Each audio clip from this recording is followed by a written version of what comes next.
नमस्कार मित्रों, स्वागत है आप सभी का इस वीडियो में। देखिए, पंचायत सीरीज का तीसरा वीडियो आपके सामने है। तो इसमें महत्वपूर्ण 100 से ज़्यादा ही प्रश्न हैं। तो चलिए स्टार्ट करते हैं पहले प्रश्न से। पंचायत चुनावों में नियुक्त अधिकारियों का सही वरिष्ठतम क्रम बताइए। आप बताना है आपको। तो पहला ऑप्शन निर्वाचन अधिकारी, सहायक निर्वाचन अधिकारी, पीठासीन अधिकारी, मतदान अधिकारी। ठीक है, तो आपको जो बताना है वो ऊपर से नीचे की ओर बताना है कि ऊपर कौन से अधिकारी होते हैं फिर नीचे कौन से अधिकारी होते हैं। ठीक है, तो देखिए सबसे ऊपर अगर हम बात करें तो जिला में कौन होता है, जिसको बोलते हैं डीईओ, डिस्ट्रिक्ट, है ना, इलेक्शन ऑफिसर। डीईओ किसे कहा जाता है, तो डीएम को डीईओ कहा जाता है चुनाव के समय, है ना। जिला निर्वाचन अधिकारी चुनाव के समय डिस्ट्रिक्ट मजिस्ट्रेट या जिलाधिकारी को कहा जाता है। अब जिलाधिकारी क्या करता है, निर्वाचन अधिकारी और सहायक निर्वाचन अधिकारी दोनों को नियुक्त करता है। ठीक है, निर्वाचन अधिकारी जो होता है और सहायक निर्वाचन अधिकारी को आरओ बोलते हैं, सहायक निर्वाचन अधिकारी को एआर बोलते हैं। ठीक है, आरओ मतलब रिटर्निंग ऑफिसर भी कहते हैं निर्वाचन अधिकारी को, और इसको बोलते हैं असिस्टेंट रिटर्निंग ऑफिसर। तो दोनों की नियुक्ति कौन करेगा, डीएम करेगा, है ना, डीईओ करेगा।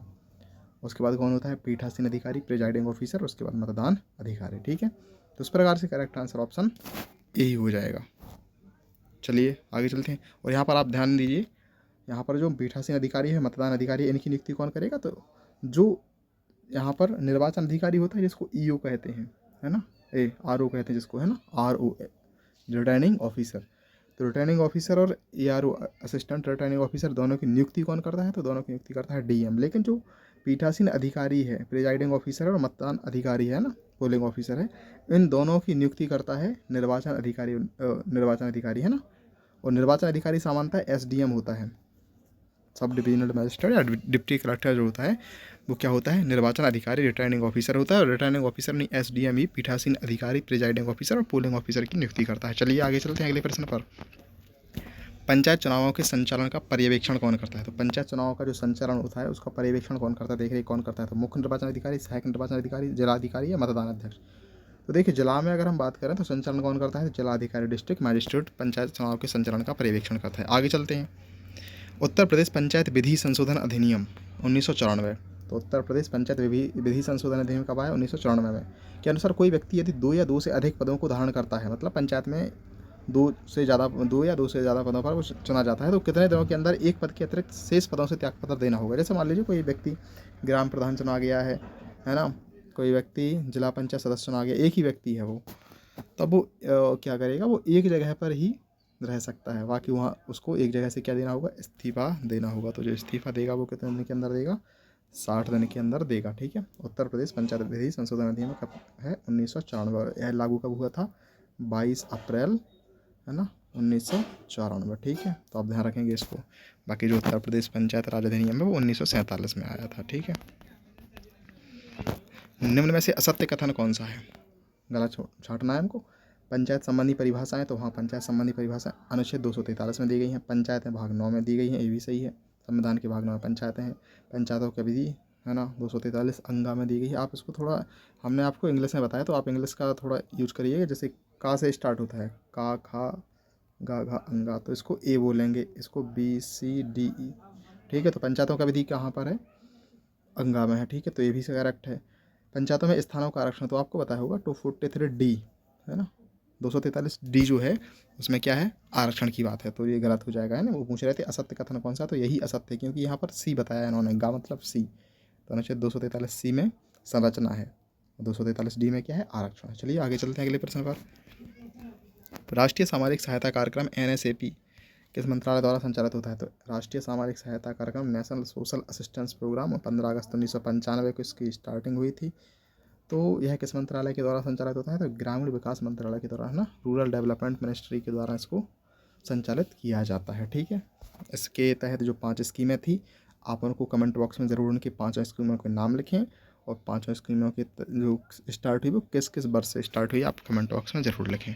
आगे चलते हैं। निम्न में से कौन सा ग्राम पंचायतों के कार्यों में शामिल नहीं है, कौन सा शामिल नहीं है ग्राम पंचायतों के कार्यों में, तो देखिए ग्राम पंचायत के जो कार्य हैं वो 11वीं अनुसूची में दी गई है ना, जो 11वीं अनुसूची है, या उसको 243G भी कहते हैं, जो कार्य हैं वो 243G के अंतर्गत दिए गए हैं।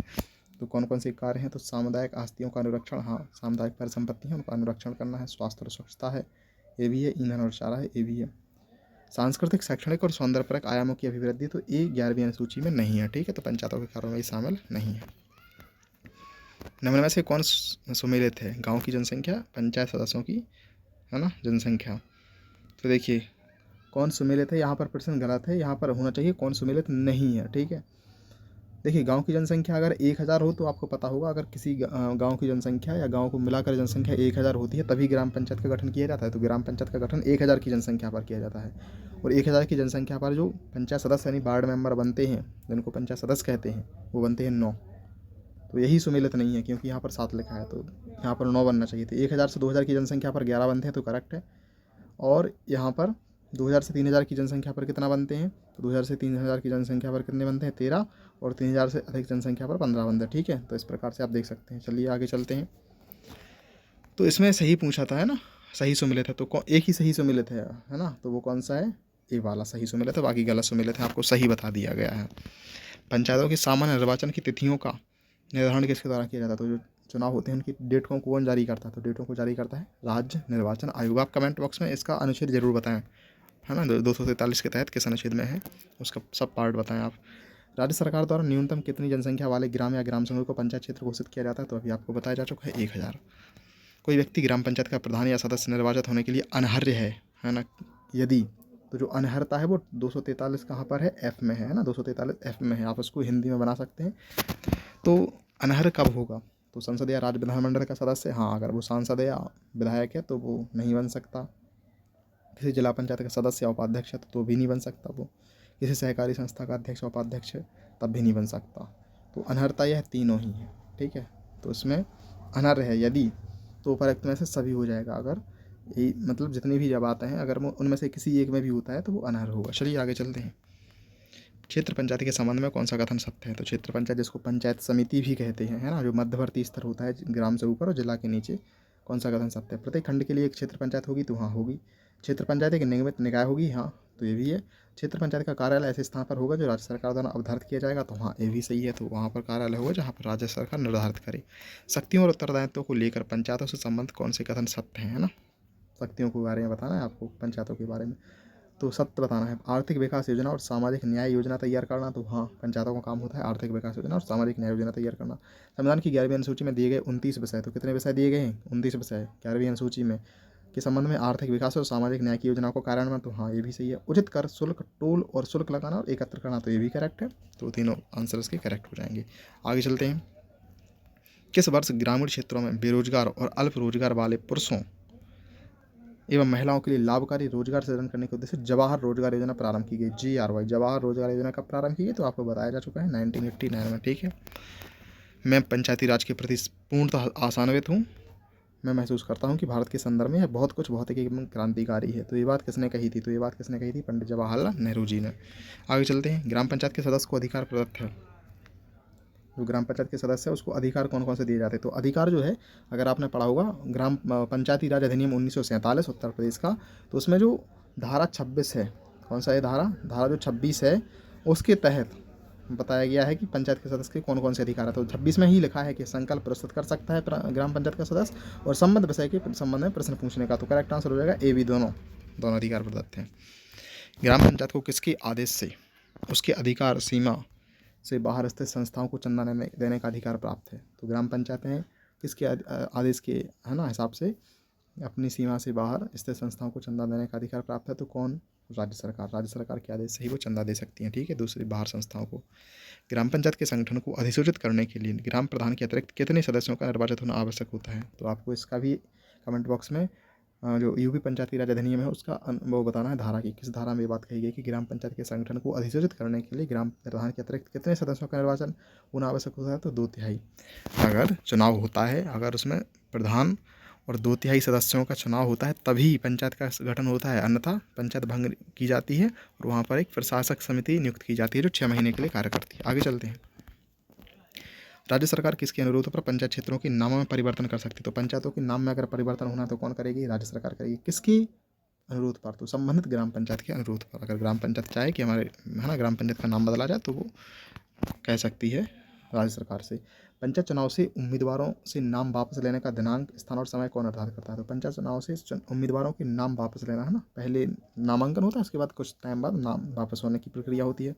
तो नाम वापस लेने का दिनांक, कब नाम वापस होंगे, स्थान कहाँ पर होंगे, समय कौन निर्धारित करता है? तो कौन निर्धारित करता है? डीएम, डिस्ट्रिक्ट मजिस्ट्रेट इसका ठीक है करेक्ट आंसर हो जाएगा।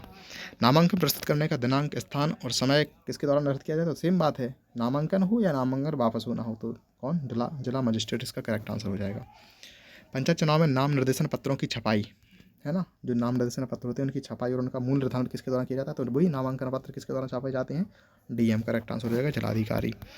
मतगणना के दौरान सुरक्षा व्यवस्था का आकलन और निर्धारण किसके द्वारा किया जाता है? जो मतगणना होती है, जब वोटिंग की जो गिनती होती है ना, तो सुरक्षा व्यवस्था का आकलन कौन, किसके द्वारा निर्धारित किया जाता है? डीएम या है ना, जिला निर्वाचन अधिकारी। तो इसका करेक्ट जो आंसर होगा सुरक्षा व्यवस्था का, वो होगा जिला पुलिस प्रमुख के परामर्श से, है ना, एसपी के परामर्श से जिला निर्वाचन अधिकारी, करेक्ट आंसर इसका हो जाएगा। आगे चलते हैं।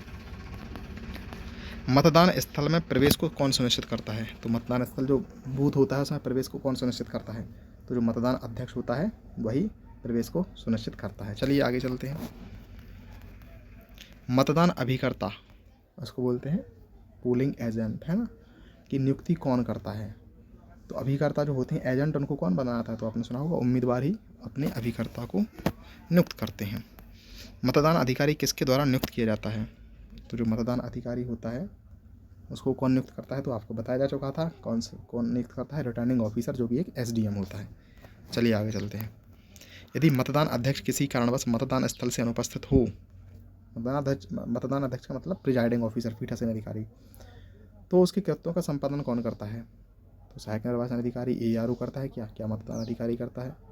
सहायक मतदान अध्यक्ष, ठीक है, उपर्युक्त में से कोई नहीं। तो करेक्ट आंसर क्या हो जाएगा? मतदान अधिकारी। चलिए आगे चलते हैं। पंचायत चुनाव के दौरान पीठासीन अधिकारी की नियुक्ति किसके द्वारा की जाती है? तो पीठासीन अधिकारी की नियुक्ति सेम बात है, वही बात है, किसके द्वारा? निर्वाचन अधिकारी यानी एसडीएम के द्वारा। निर्वाचन अधिकारी का मतलब होता है रिटर्निंग ऑफिसर। आगे चलते हैं। कौन सही सुमेलित है?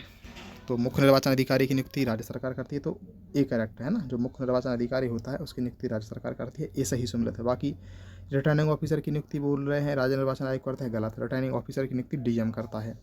सहायक निर्वाचन अधिकारी, तो इसको बोलते हैं असिस्टेंट रिटर्निंग ऑफिसर, तो इसकी मुख्य निर्वाचन अधिकारी नियुक्ति करता है, नहीं, इसकी भी डीएम करता है। मतदान अधिकारी की सहायक निर्वाचन अधिकारी करता है, नहीं, तो इसकी निर्वाचन अधिकारी यानी जो होता है एसडीएम, उसके द्वारा की जाती है। तो चलिए आगे चलते हैं। राज्य निर्वाचन आयुक्त के संबंध में सत्य कथन पहचानिए। तो राज्य जो स्टेट इलेक्शन कमिश्नर होता है उसके बारे में सत्य कथन आपको पहचानना है। राज्य निर्वाचन आयुक्त की नियुक्ति मुख्यमंत्री द्वारा की जाती है, गलत। मुख्यमंत्री नहीं करता है, राज्यपाल करता है। राज्य निर्वाचन आयुक्त राज्यपाल के प्रसाद पर्यंत अपना काम करता है, गलत। राज्यपाल के प्रसाद पर्यंत अपना काम नहीं करता, उसकी फिक्स टाइम होता है। राज्य निर्वाचन आयुक्त को उसके पद से उसी रीति से और उन्हीं आधारों पर ही हटाया जाएगा, उसी रीति से, उसी तरीका से और उन्हीं आधारों पर, किन आधारों पर? जिस रीति से, जिस तरीका से और जिन आधारों पर उच्च न्यायालय के न्यायाधीश को हटाया जाता है। तो ये करेक्ट है कि जिस तरीके से हाई कोर्ट के जजेज को हटाया जाता है उसी आधार से हटाया जाएगा, किसको? स्टेट इलेक्शन कमिश्नर को। राज्य निर्वाचन आयुक्त की सेवा शर्तों में विधानमंडल द्वारा अलाभकारी परिवर्तन किया जा सकता है, नहीं किया जा सकता है, अलाभकारी परिवर्तन नहीं किया जा सकता है, ठीक है, उसके टाइम के दौरान। आगे चलते हैं। राज्य निर्वाचन आयुक्त की सेवा की शर्तों में नियुक्ति के पश्चात अलाभकारी परिवर्तन किसके द्वारा किया जा सकता है? तो किसी के द्वारा नहीं किया जा सकता, अलाभकारी परिवर्तन कोई नहीं कर सकता, तो उपर्युक्त में से कोई नहीं हो जाएगा इसका। आगे चलते हैं। राज्य निर्वाचन आयुक्त के संबंध में असत्य कथन पहचानिए। राज्य निर्वाचन आयुक्त एक संवैधानिक पद है, तो हाँ, संवैधानिक ही पद है। इसकी नियुक्ति विधानमंडल द्वारा की जाती है, तो ये गलत है, इसकी नियुक्ति राज्यपाल द्वारा की जाती है। यह पंचायत संबंधी निर्वाचन कराने के उत्तरदायी है, इसे राज्यपाल द्वारा कर्मचारी वृंद उपलब्ध कराए जाते हैं, तो ये सही है। राज्य निर्वाचन आयुक्त को कर्मचारी चुनाव के लिए कौन उपलब्ध कराएगा? तो राज्यपाल उपलब्ध कराएगा चुनाव के लिए। निम्नलिखित में से असत्य कथन की पहचान कीजिए, आपको गलत कथन पहचानना है। पंचायत में अनुसूचित जातियों और जनजातियों के लिए आरक्षित पदों का अनुपात उस पंचायत क्षेत्र में उनकी जनसंख्या के अनुपात में होता है। तो जो SC/ST आरक्षण है वो पंचायतों में, वो उसी पंचायत क्षेत्र में उनकी जनसंख्या के अनुपात में होता है, तो ये सत्य है। अनुसूचित जातियों और जनजातियों की स्त्रियों के लिए 1/3 स्थान आरक्षित, तो ये भी करेक्ट है ना। 243D2 में ये बात कही गई कि 243D1 में SC/ST लोगों के लिए आरक्षण है, और जो 243D2 है उसमें SC/ST महिलाओं के लिए आरक्षण है, 1/3। पंचायतों में अन्य पिछड़े वर्ग के लोगों के लिए आरक्षण प्रदान किया जाना राज्य विधानमंडल के लिए बाध्यता है, तो ये असत्य है। OBC के लिए आरक्षण दिया जाना बाध्यता नहीं है। देखिए, जो 73वां संविधान संशोधन अधिनियम 1992 लागू हुआ था, उसमें 2 प्रकार के प्रावधान थे, एक स्वैच्छिक और एक बाध्यकारी।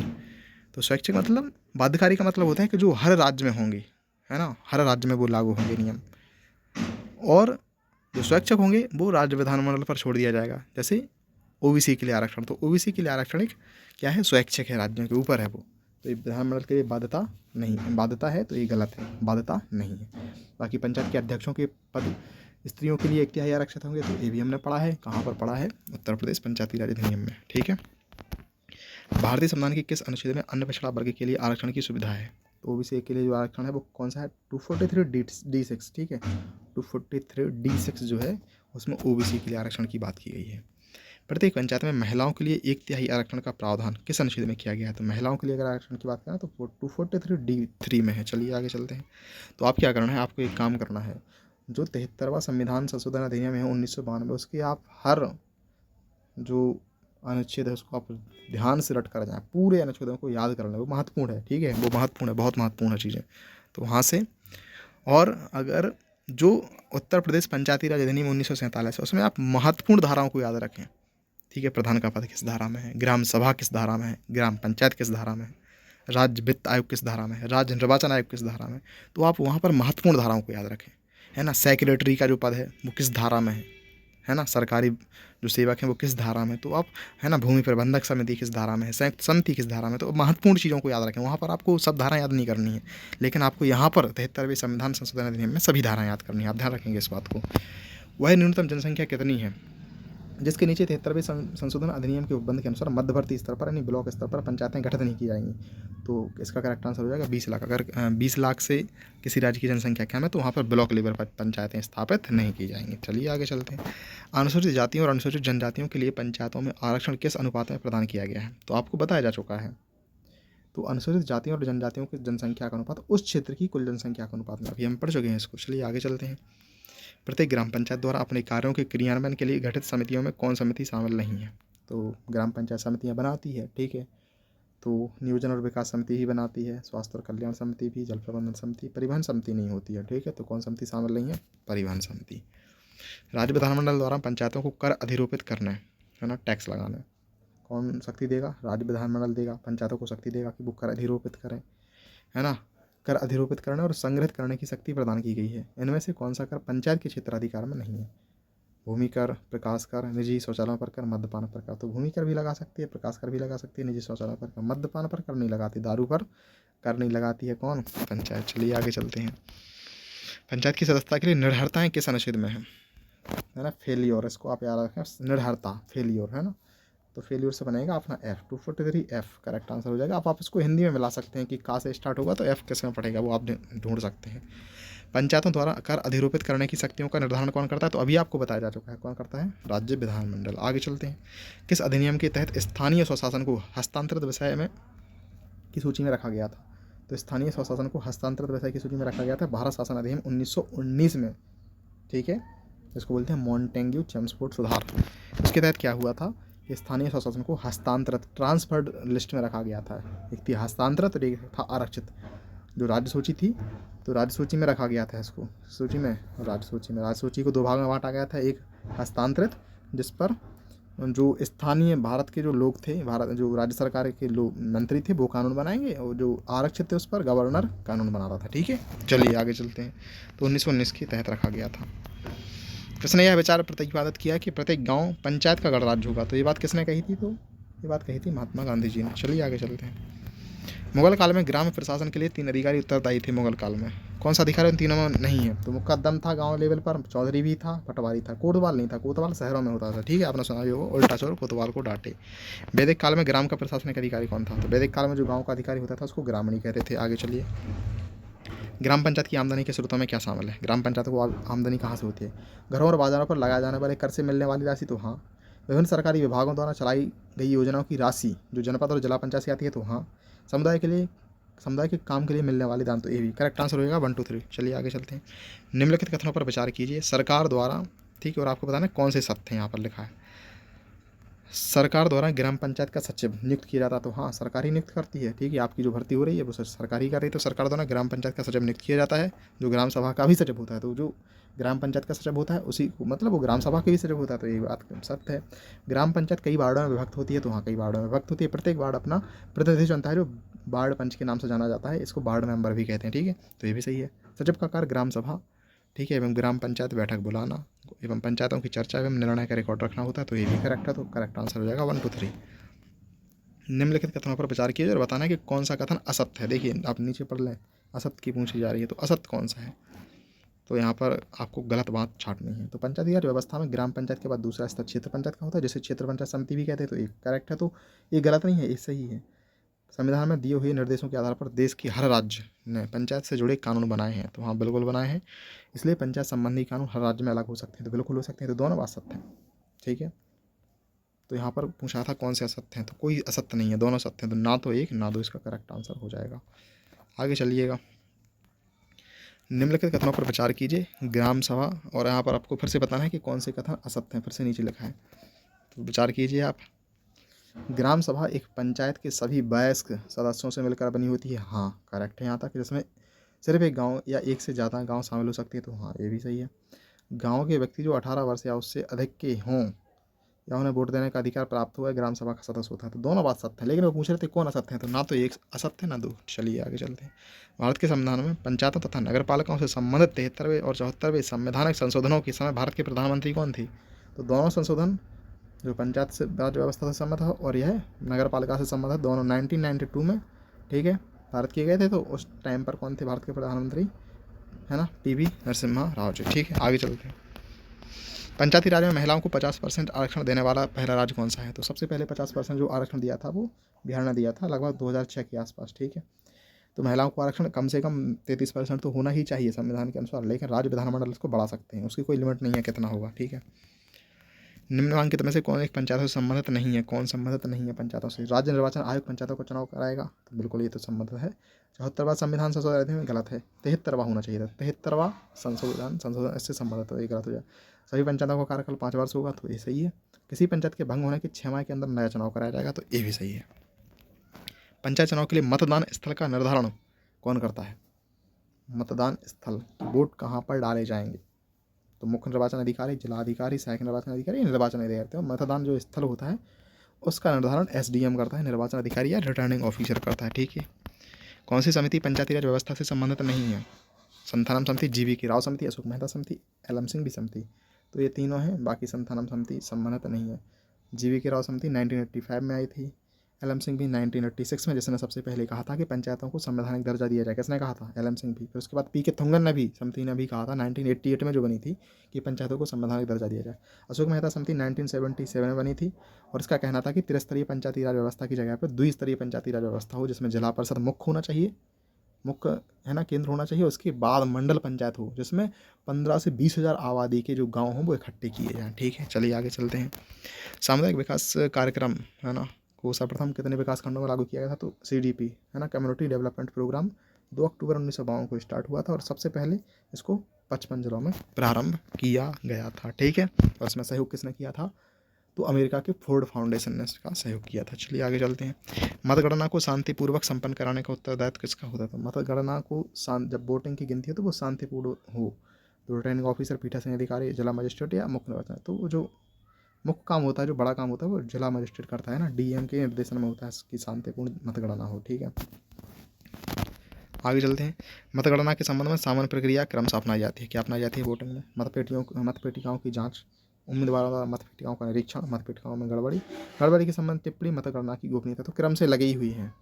क्या होता है, जब वोटिंग की गिनती होती है, वोटों की गिनती होती है, तो मतपेटिकाओं की सबसे पहले जाँच की जाती है। फिर उसको उम्मीदवारों को दिखाया जाता है कि आप इसको देखिए कि सही है ना, इसको हम खोलने जा रहे हैं, मतपेटी सही है। तो उम्मीदवारों द्वारा मतपेटिकाओं का निरीक्षण किया जाता है। मतपेटिकाओं में अगर गड़बड़ी मिली उम्मीदवारों को, तो फिर उसके बाद गड़बड़ी के संबंध में टिप्पणी होती है और फिर लास्ट में मतगणना की गोपनीयता, ठीक है। चलिए आगे चलते हैं। प्रायः स्थानीय सरकार अपने अधिकार और शक्तियाँ कहाँ से प्राप्त करती है। तो जो स्थानीय सरकार है वो, उसको अधिकार शक्तियाँ कहाँ से मिली हैं। तो एक तो राज्य सरकार से मिलती हैं, बिल्कुल मिलती हैं। कई प्रावधान आप देखते हैं लगातार कि वो राज्य सरकार से संबंध है। केंद्र सरकार से मिलती है, नहीं। केंद्र या राज्य सरकार के काम द्वारा नहीं, संविधान द्वारा। तो संविधान ने तो अधिकार और शक्तियाँ दी ही हैं, 11वीं अनुसूची में आपने देखा ही है। चलिए, तो इसका होगा 1/4। जिले को विकेंद्रीकरण की धुरी बनाने का सुझाव किसने दिया था। तो आपको अभी बताया हमने, किसने दिया था। अशोक मेहता जी ने दिया था। चलिए आगे चलते हैं। निम्नलिखित में से कौन सी पंचायती राज पर अशोक मेहता समिति की अनुशंसा नहीं है? कौन सी अनुशंसा नहीं की है अशोक मेहता समिति ने? 1977 में बनी थी। पंचायती राज मामलों में राजनीतिक दलों की खुली भागीदारी, तो इसने कहा था अशोक मेहता समिति ने कि राजनीतिक दलों की खुली भागीदारी होनी चाहिए पंचायती राज में, ठीक है। त्रिस्तरीय पंचायती व्यवस्था का निर्माण, गलत। इसने कहा था द्विस्तरीय पंचायती राज व्यवस्था का निर्माण होना चाहिए, एक जिला स्तर पर जिला परिषद और एक मंडल पंचायत जिसमें कई गांव मिलकर, जिन गांव की आबादी मिलकर 15 से 20 हज़ार होगी वहाँ पर मंडल पंचायत बनाई जाएगी। तो ये गलत हुआ दूसरा वाला। अनुसूचित जाति और अनुसूचित जनजातियों के लिए स्थानों का आरक्षण, तो इसने भी कहा था। पंचायती राज संस्था की करारोपण की अनिवार्य शक्तियाँ, यानी पंचायतों को टैक्स लगाने की शक्ति दी जानी चाहिए। तो ये 3 बातें सही हैं। वे पूछ रहे थे कौन अनुशंसा नहीं है, तो ए वाली अनुशंसा नहीं है त्रिस्तरीय व्यवस्था का निर्माण। पूरे प्रदेश में पंचायत व्यवस्था लागू करने वाला पहला राज्य कौन सा है? देखिए, अगर पूछे सबसे पहले पंचायती राज व्यवस्था लागू कहाँ पर हुई थी, तो वो हुई थी राजस्थान में 2 अक्टूबर 1959 को। लेकिन पूछ रहे हैं पूरे प्रदेश में, सबसे पहले पूरे प्रदेश में, क्योंकि वहाँ पर जो राजस्थान में हुई थी वो नागौर जिले में ही हुई थी, ठीक है। उसके बाद धीमे धीमे लागू हुई थी, लेकिन सबसे पहले पूरे प्रदेश में पंचायत राज व्यवस्था आंध्र प्रदेश में लागू की थी, ठीक है। चलिए आगे चलते हैं। राजीव गांधी की सरकार द्वारा पंचायतों की दिशा सुधार हेतु किस समिति का गठन किया गया था? तो राजीव गांधी सरकार ने किस समिति का गठन किया था? दांतेवाड़ा समिति, थुंगन समिति, एल.एम. सिंघवी समिति और अशोक मेहता समिति। तो इसका करेक्ट आंसर क्या हो जाएगा? एल.एम. सिंघवी समिति 1986 में इसको बनाया गया था। चलिए आगे चलते हैं। पंचायत समिति के संदर्भ में असत्य कथन बताना है आपको। पंचायत समिति नहीं, ब्लॉक लेवल पर जो है उसके बारे में गलत बताना है। यह पंचायती राज व्यवस्था का मध्यवर्ती स्तर है, तो ये सही है, हाँ मध्यवर्ती स्तर है। खंड के सभी ग्राम पंचायतों के सरपंच इसके सदस्य होते हैं ना, जो प्रधान होते हैं वो इसके सदस्य होते हैं, बिल्कुल आपको बताया जा चुका है, आप पढ़िएगा 73वें संविधान संशोधन अधिनियम को। इसके मुख्य प्रशासनिक अधिकारी को BDO कहते हैं, खंड विकास अधिकारी ब्लॉक डेवलपमेंट ऑफिसर कहते हैं, तो वहाँ ये भी है। इसके बाद पंचायत समिति का अध्यक्ष राज्य सरकार द्वारा नियुक्त किया जाता है, गलत। जो अध्यक्ष होता है, ब्लॉक प्रमुख जो होता है, वो BDC के द्वारा चुना जाता है ना। जो पंचायत समिति के सदस्य होते हैं उनके द्वारा चुना जाता है, ना कि राज्य सरकार द्वारा नियुक्त होता है। तो ये असत्य कथन हो गया, चौथा वाला असत्य कथन पूछा था। पंचायत के संदर्भ में सत्य कथन बताना है आपको कि कौन सी बात सत्य है इनमें से। प्रत्येक राज्य में पंचायत अपने प्रथम अधिवेशन की तारीख से 5 वर्षों की निश्चित अवधि तक कार्य करेगी, तो यही सत्य है। जो पंचायत का पहली बैठक होगी उसे 5 वर्षों की अवधि तक वह कार्य करेगी। 5 वर्ष की अवधि की समाप्ति से पूर्व भी नए निर्वाचन कार्य लिए जाएंगे, ठीक है। तो ये भी सही है, समाप्ति से पहले ही निर्वाचन हो जाना चाहिए। विधि द्वारा विहित प्रक्रिया के दौरान 5 वर्ष की अवधि से पूर्व भी विघटित किया जा सकता है पंचायतों को, हाँ। तो सभी सही है, इसका आंसर हो जाएगा सभी। पंचायती राज संस्थाओं से संबंधित असत्य कथन बताना है आपको। यह केंद्र सूची के अंतर्गत शामिल है, तो यही असत्य है, यह राज्य सूची के अंतर्गत शामिल है, ठीक है। आप हमें कमेंट बॉक्स में जरूर बताएं कि किस समिति ने कहा था कि पंचायती राज व्यवस्था संस्थाओं को केंद्र सूची में डाला जाना चाहिए। आप कमेंट बॉक्स में जरूर बताएं। प्रत्येक 5 वर्ष पर राज्य वित्त आयोग को गठन किया जाएगा, तो ये सही है। कार्यकाल 5 वर्ष होगा पंचायतों का, तो ये भी सही है। पिछड़े वर्ग के आरक्षण को स्वैच्छिक प्रावधान, देखिए मैं बताया था आपको कि जो OBC को आरक्षण है वो स्वैच्छिक है, राज्य सरकार चाहे तो दे सकती है, नहीं चाहे तो नहीं दे सकती हैं। लेकिन SC ST को और महिलाओं को ये क्या है, यह बाध्यकारी है। तो आपको बताया गया है 2 प्रकार के हैं प्रावधान, स्वैच्छिक और बाध्यकारी। चलिए, पंचायत से संबंधित अनुसूचित क्षेत्रों में विस्तार अधिनियम है ना, पेशा बोलते हैं इसको, panchayat extension to scheduled area, कब आया था? 1996 में। चलिए आगे चलते हैं। कौन सम्मिलित नहीं है? बलवंत राय मेहता समिति ने त्रिस्तरीय पंचायत की बात की थी, हाँ तो ये सम्मिलित है। अशोक मेहता समिति ने 2 स्तरीय बात की थी, तो ये भी सही है। PK थुंगन समिति ने राज्य सूची में पंचायती राज, तो ये गलत है। PK थुंगन समिति ही वो थी जिसने कहा था कि इसको पंचायती राज व्यवस्था को केंद्र सूची में डाला जाए। बाकी LM सिंघवी समिति ने कहा था संवैधानिक दर्जा, तो ये भी सही है। चलिए आगे चलते हैं। पंचायतों के गठन के लिए संविधान के किस भाग को निर्देशित किया गया था? निर्देश मतलब DPSP, तो DPSP 40 है और 40 किस में आएगा? भाग 4 में। नीति निर्देशक तत्व में अनुच्छेद 40 में पंचायतों के गठन की बात की गई, वो भाग 4 में आएगा। पंचायती राज के निम्न समितियों पर विचार कीजिए, उन्हें कालानुक्रमानुसार व्यवस्थित कीजिए टाइम के हिसाब से। तो अशोक मेहता समिति 1977, LM सिंघवी समिति 1986, BR मेहता बलवंत राय मेहता समिति 1957 और GV राव समिति 1985। आप इसको क्रम से लगा सकते हैं। निम्नलिखित में से किस कमेटी या आयोग ने न्याय पंचायत बनाने की सिफारिश की थी? तो न्याय पंचायतों की सिफारिश किसने की थी? अशोक मेहता समिति ने। उत्तर प्रदेश में पहली बार पंचायती राज अधिनियम कब लागू हुआ? तो देखिए, आपको इसको क्रम से बताया जाए तो जो लागू हुआ था वो कब हुआ था? 27 दिसंबर 1947। अब इसमें ऑप्शन है क्या? नहीं है, तो यहाँ पर ऑप्शन गलत है। 27 दिसंबर 1947 इसका करेक्ट आंसर होगा। बाकी आपको बताएं इसको, देखिए 5 जून 1947 को पंचायती राज अधिनियम उत्तर प्रदेश का विधानसभा ने पास किया। 16 सितंबर 1947 को इसको विधान परिषद ने पास किया। उसके बाद 7 दिसंबर 1947 को इसको गवर्नर जनरल की स्वीकृति मिली। 27 दिसंबर को यह लागू हो गया था। चलिए आगे चलते हैं। उत्तर प्रदेश अधिनियम 1947 की मुख्य विशेषताएं क्या थीं? तो उसमें मुख्य विशेषताएं क्या है 1947 में? ग्राम सभा की स्थापना, हाँ बात की गई है। तो आप उस धारा को याद करें कि कौन सी धारा है ग्राम सभा में 1947 में, कौन सी धारा ग्राम सभा से संबंधित है। ग्राम पंचायत की स्थापना तो ए भी है उसमें, पंचायत अवधि ए भी है उसमें, अनुसूचित जातियों को 15% आरक्षण ए नहीं है उसमें, महिलाओं को 10% आरक्षण ए भी नहीं है। तो ये दोनों गलत है, बाकी ये सभी 1947 में है। चलिए आगे चलते हैं। तो आपको ऐसी ही बातों को पंचायती राज अधिनियम में ध्यान रखना है उसकी धाराओं में कि ग्राम सभा किस में है, ग्राम पंचायत किस में है, पंचायत की अवधि किस में है, ठीक है, टैक्स लगाने की शक्ति किस में है। तो महत्वपूर्ण चीज़ों को आप ध्यान रखें, पूरे धारा याद करने की जरूरत नहीं है। उत्तर प्रदेश पंचायत राज अधिनियम की किस धारा में मत देने का अधिकार है? तो वोट डालने का अधिकार किस में है? तो ये देखिए महत्वपूर्ण है। तो धारा 9 का जो है 1947 की, उसमें वोट देने का अधिकार है। जब ग्राम सभा के कुल सदस्य संख्या के 1/5 सदस्यों की मांग पर ऐसी बैठक बुलाने का प्रस्ताव पारित किया जाता है तो कितने दिन के अंदर बैठक बुलाई जाती है? मतलब अगर ग्राम सभा के सदस्य का 20% कहे, यानी 1/5 सदस्य कहें कि ग्राम सभा की बैठक होनी चाहिए, तो कितने दिन के अंदर बैठक बुलाई जाएगी प्रधान के द्वारा? वो होगा 30 दिन। चलिए आगे चलते हैं।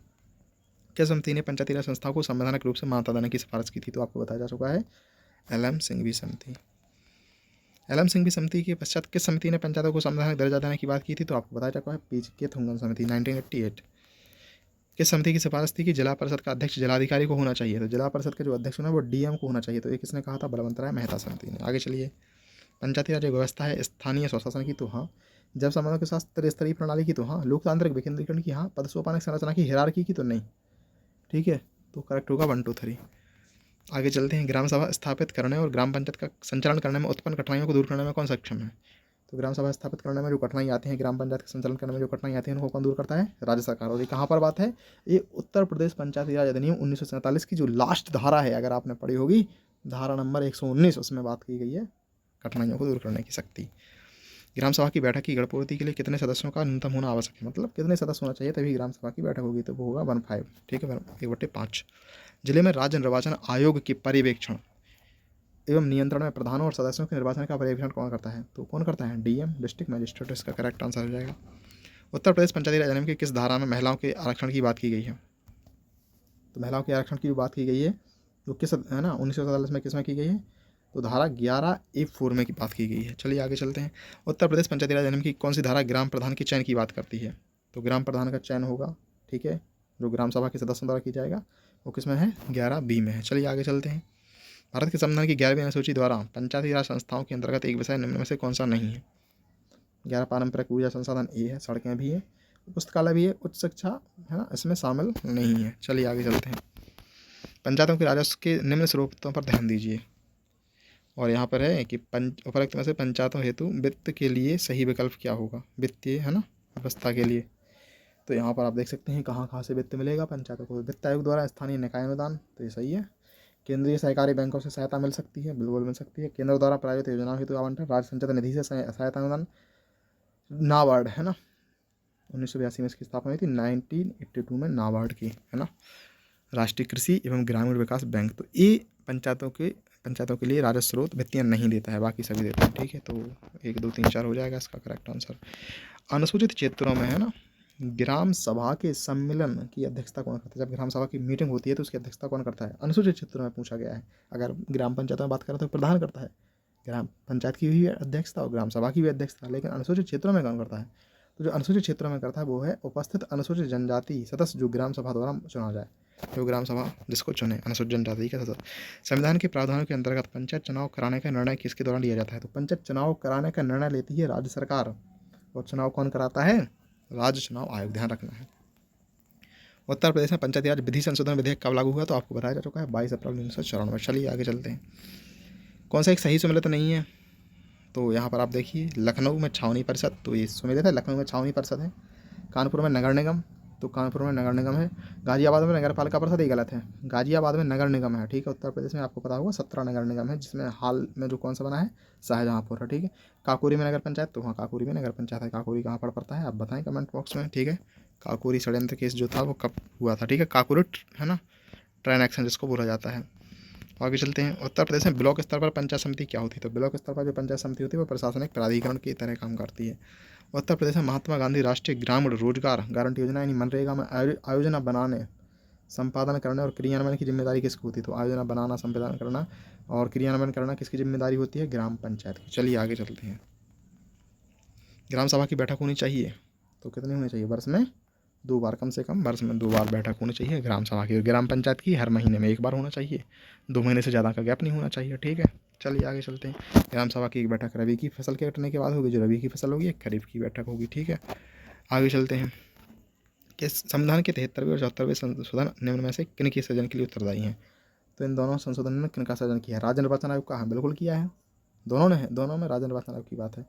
जिला नियोजन समिति है ना, राज्य वित्त आयोग, तो राज्य वित्त आयोग का है। जिला नियोजन समिति जो है ना, इसका 73वें संविधान संशोधन में 243 में इसकी व्याख्या है। ठीक है, तो ये तीनों हैं। बाकी राज्य संपत्ति का मूल्य निर्धारण बोर्ड इसमें सम्मिलित नहीं है। चलिए, उत्तर प्रदेश क्षेत्र समिति एवं जिला परिषद अधिनियम कब पारित किया गया था, तो आपको पता होगा 1961 में।